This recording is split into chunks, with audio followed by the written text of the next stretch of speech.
Good morning, students. I'm your Ritesh, chemistry teacher. Today our topic is discovery of proton and neutron. We have studied in previous videos that discovery of atom and then how J.J. Thomson discovered the presence of subatomic particle. That was an atom by carrying out cathode ray tube experiment. After that, we studied cathode ray properties of cathode ray. Properties of cathode ray doesn't depend upon nature of gas and nature of electrodes. Now, Goldstein carried out a similar experiment, that is Goldstein perforated cathode ray experiment. Here, Goldstein replaced old cathode by perforated cathode. Then what he observed that discharge tube also emit glow at that end. Then he concluded that there is another ray that travels in opposite direction. It means if cathode ray emit ray at anode, then it is called cathode ray. Then there should be a ray that comes from anode to that end.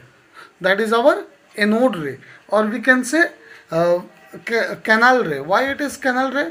Because it passes through these teeny pores, and that these pores are canal for proton.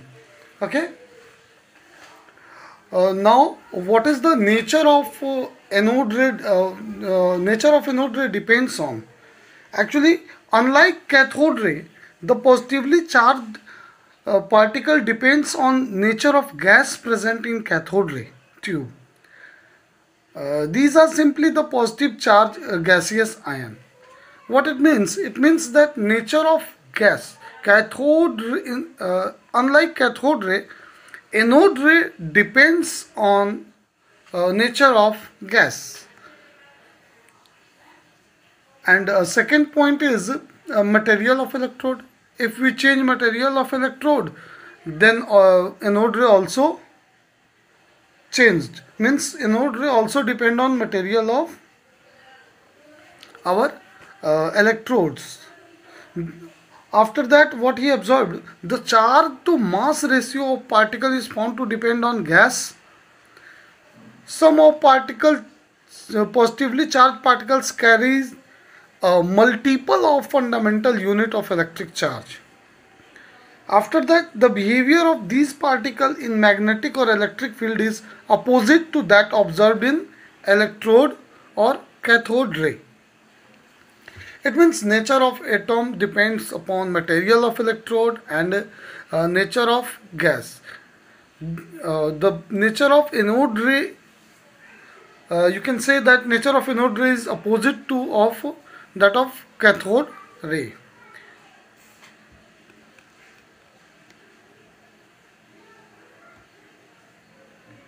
Hydrogen gas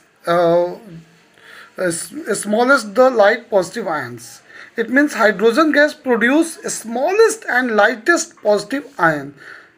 That's why he concluded that nature of gas depends on electrode depends on nature of gas here. After that,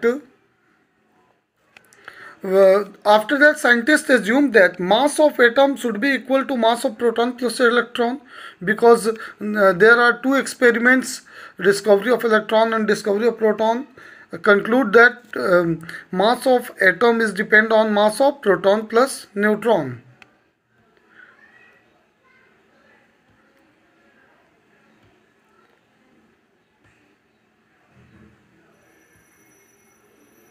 Okay. But it is not like that. But in 1932, there was a scientist named James Chadwick. James Chadwick who discovered neutron on bombarding the beryllium plate with alpha particles. that is beryllium foil, and that is alpha particles. When he bombarded alpha particles on beryllium plate, then what he observed? He observed that emission of neutral particles take place, whose mass was approximately equivalent to a mass of proton. And after that, he named these particles proton. Now we know that now we know about atoms. Atom consists of electron, proton, and neutron.